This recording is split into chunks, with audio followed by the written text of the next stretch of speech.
जय हिंद दोस्तों। तो आज हम लोग करने वाले हैं कोशिका चैप्टर का ऑब्जेक्टिव। यह ऑब्जेक्टिव आपको बिहार पुलिस, बिहार दरोगा, बिहार के जितना भी स्टेट लेवल का एग्ज़ाम है, बिहार हुआ, यूपी हुआ, ये सब में बहुत आपको मदद करेगी। ये रेलवे में भी हेल्प करेगी। तो स्टार्ट करते हैं। आज ये का हम लोग कर लेते हैं जीव विज्ञान का सेल चैप्टर का। तो स्टार्ट करते हैं। जीवों के मूलभूत संरचनात्मक और क्रियात्मक इकाई को कोशिका कहते हैं, जिसे हम लोग इंग्लिश में कहते हैं fundamental structure and fundamental unit of cell is called cell. कोशिका के अध्ययन को हम लोग कहते हैं साइटोलॉजी। यहाँ पे हिंदी मीडियम में लिखा हुआ है, हम इंग्लिश में बोलेंगे और हिंदी में भी बोलेंगे। साइटोलॉजी कहते हैं। कोशिका विज्ञान के जनक को हम लोग कहते हैं, कोशिका जनक को कहते हैं रॉबर्ट हुक। जैसे सेल होता है ना, सेल, CELL सेल, और सेल का खोज कौन किया था? Robert Hooke. और ये डेड सेल का खोज किया था। सभी जीवों में डैश पाया जाता है, सभी जीवों में कोशिका पाया जाता है। कोशिका की खोज किसने की थी? कोशिका की खोज किसने थी? रॉबर्ट हुक ने की थी। रॉबर्ट हुक जो है ना, डेड कोशिका की खोज की थी, और लिविंग कोशिका, सजीव कोशिका की खोज लुवेनहुक ने की थी। एंटोन वैन लुवेनहुक, यहाँ पर हम लिखे हुए हैं एंटोन वैन लुवेनहुक, और इसका ऑब्जेक्टिव आगे मिलेगा। रॉबर्ट हुक के कोशिका की खोज कब की थी? तो ये 1665 में की थी। जिसको याद रखिएगा 1665, ये बहुत बार पूछा जाता है। रॉबर्ट हुक ने कोशिका को सबसे पहले डैश में देखा था। ये कोशिका को डैश में देखा था, तो इसको कॉर्क में देखा था। इसमें कोशिका एक लैटिन शब्द है, लैटिन से बना है, जिसका अर्थ होता है छोटा कमरा। इसका अर्थ होता है छोटा कमरा, और ये छोटा कमरा होता है, ये याद रखिए क्योंकि ये पूछा जाता है। इसका अध्ययन कौन सा बुक में किया गया था, लिखा गया था? वो माइक्रोग्राफी बुक में। और माइक्रोग्राफी पुस्तक के लेखक कौन थे? Robert Hooke. रॉबर्ट हुक ने ही माइक्रोग्राफी बुक लिखे थे। और यहाँ पर हम लोग दिखला देते हैं।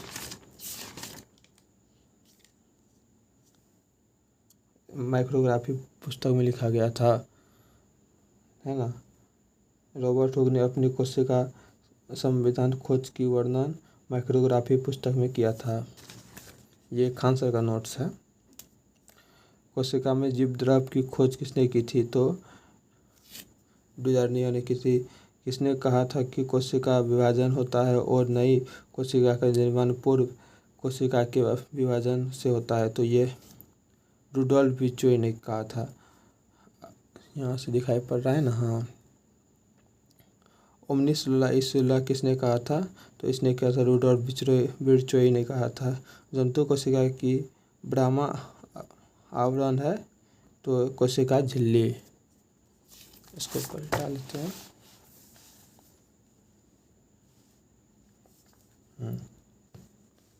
दिखाई तो पड़ रहा होगा आप लोग को। पादप कोशिका का बराहा वर्णन है कोशिका भित्ति में। डैश पादप कोशिका में होती, लेकिन जंतु कोशिका में नहीं होती, तो वो कोशिका भित्ति। जीव द्रव में सबसे अधिक पाया जाता है जल। प्रोकैरियोटिक कोशिका में उपस्थित होता है राइबोसोम। प्रोकैरियोटिक कोशिका में उपस्थित होता है राइबोसोम। सभी प्रोकैरियोटिक कोशिका में कोशिका भित्ति पाई जाती है। डैश छोड़ के, तो माइक्रोप्लाज्मा छोड़ के निम्नलिखित में से किसने आनुवांशिक पदार्थ ग्रहण किया था? तो जीवाणु कोशिका। निम्नलिखित में से कौन प्रोकैरियोटिक कोशिका का उदाहरण नहीं है? जीवाणु मतलब होता है bacteria, BACTERIA bacteria, cyanobacteria, mycoplasma, amoeba. तो एमोबा होता है। निम्नलिखित में से कौन सा प्रोकैरियोटिक का उदाहरण नहीं है? तो एमोबा होता है। यूकैरियोटिक कोशिका पाई जाती है, तो प्रोटिस्टा पादप में, जंतु में नहीं। तो यूकैरियोटिक कोशिका इनमें से सभी में पाया जाता है। सब सही है इसमें। डैश केवल पादप कोशिका में ही पाए जाते हैं, जंतु कोशिका में नहीं। तो सेल वॉल होता होगा। सेल वॉल प्लास्टिड भी है, तो इस ऑल ऑफ दिस हो जाएगा। जंतु कोशिका में अनुपस्थित होता है mitochondria, lysosome, Golgi body, plastid होगा। प्लास्टिड भी 3 टाइप का होता है। एक तो होता है क्रोमोप्लास्ट, ल्यूकोप्लास्ट और क्लोरोप्लास्ट होता है, और तीनों का काम अलग अलग है। क्रोमोप्लास्ट का काम है खाना बनाना, ग्रीन पार्ट में है ना। क्रोमोप्लास्ट, ल्यूकोप्लास्ट, तो क्रोमोप्लास्ट का भोजन निर्माण करना। दूसरा काम है ये पत्ती तथा तना में पाया जाता है, दोनों जगह पाया जाता है। और ल्यूकोप्लास्ट का काम है जब भोजन का संग्रहण करता है, यह इसका कलर नहीं होता ल्यूकोप्लास्ट का। और यह जड़ तथा फलों में पाया जाता है। ल्यूकोप्लास्ट जड़ और फल दोनों में पाया जाता है। और क्रोमोप्लास्ट इसका तो काम है इस रंग प्रदान करना। और टमाटर मिर्ची में लाइकोपेज नाम का एंजाइम रहता है। गाजर में केरोटीन, चुकंदर में बीटानेल, और फलों का रंग पीला जेंटोफिल के कारण होता है। ये तो बहुत ज़्यादा पूछता है कि फलों का रंग पीला किसके कारण होता है? जेंटोफिल के कारण होता है। फलों का रंग पीला किसके कारण होता है? जेंटोफिल के कारण होता है। चुकंदर में क्या पाया जाता है? बीटानिन पाया जाता है। गाजर में क्या पाया जाता है? केरोटीन पाया जाता है। गाजर में क्या पाया जाता है? केरोटीन पाया जाता है। टमाटर और मिर्ची में क्या पाया जाता है? लाइकोपेज। टमाटर और मिर्ची में क्या पाया जाता है?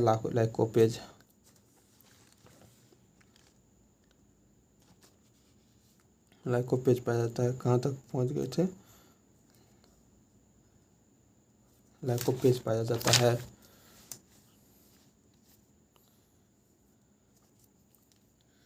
कोशिका भित्ति में सबसे पहले किसने देखा था? कोशिका भित्ति सबसे पहले रॉबर्ट हुक ने देखा था। शैवाल की कोशिका भित्ति मुख्य रूप से डैश से बनी होती है? सेलुलोज से बनी होती है। शैवाल की कोशिका भित्ति मुख्य रूप से डैश से बनी होती है? सेलुलोज से बनी होती है। पादप के कोशिका भित्ति में डैश पाई जाती है? पादप के कोशिका भित्ति में डैश पाई जाती है? तो सेलुलोज, हेमीसेलुलोज, पेक्टिन, इनमें से ऑल ऑफ दिस पाया जाता है। पादप कोशिका हो गया एनिमल सेल,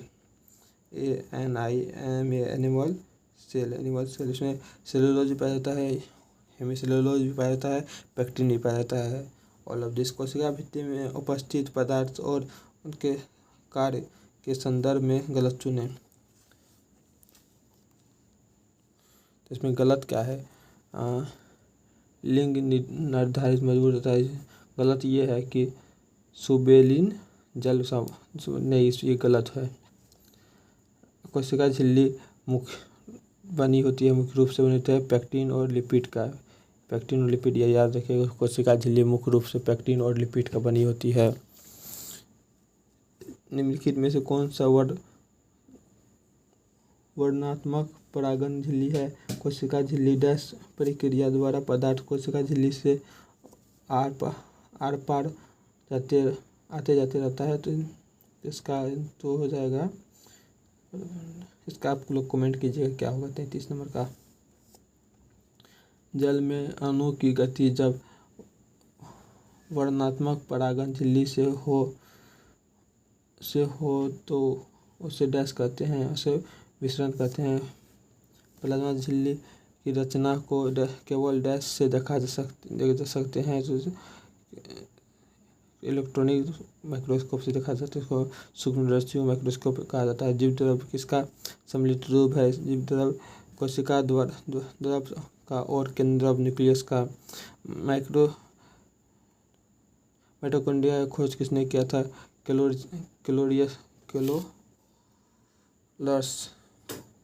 कोलिरियस ने किया था। माइटोकॉन्ड्रिया का नाम किसने दिया था? पेंट ने दिया था। क्रेब्स साइकिल की घटना कहाँ पर चलती है? तो माइटोकॉन्ड्रिया में चलती है। निम्न अभिक्रिया डैश में होता है, जिसमें कि पायरुविक एसिड H2O+ इसमें माइटोकॉन्ड्रिया में ही चलेगा, क्योंकि ये पतला ही थे ना भी। कोशिका का शक्तिकरण किसे कहा जाता है? माइटोकॉन्ड्रिया कहा जाता है। निम्नलिखित में से किसमें कोशिका का घुला देना या नष्ट कर देना की क्षमता होती है? तो लाइसोसोम, और दिखाई नहीं पड़ रहा है इधर।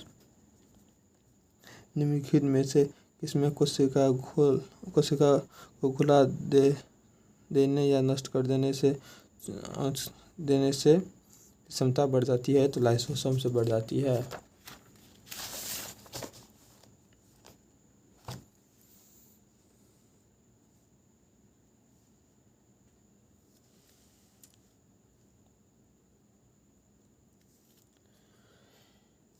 लाइसोसोम की खोज किसने की थी?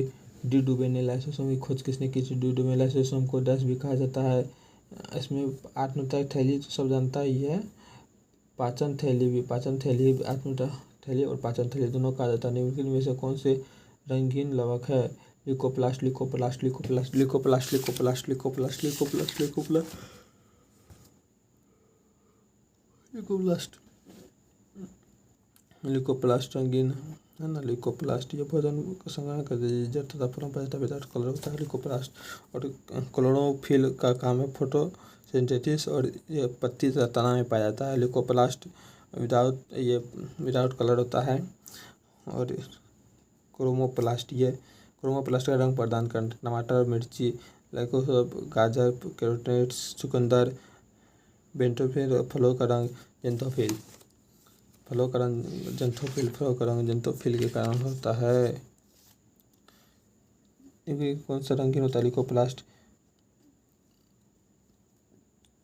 जिस क्रोमोप्लास्ट से क्लोरोफिल निर्माण होता है उसे डैश कहते हैं?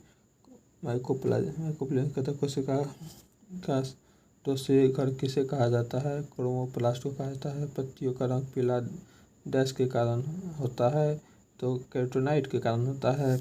पूर्व हित में डैश धातु उपस्थित होते हैं, मैग्नीशियम उपस्थित होते हैं। डैश में स्टार्च, तेल, प्रोटीन जैसे पदार्थ संचित होती हैं, तो लिकोप्लास्ट में डैश में स्टार्च, तेल, प्रोटीन जैसे पदार्थ संचित होते हैं। लिकोप्लास्ट में राइबोसोम के संदर्भ में कौन होती है?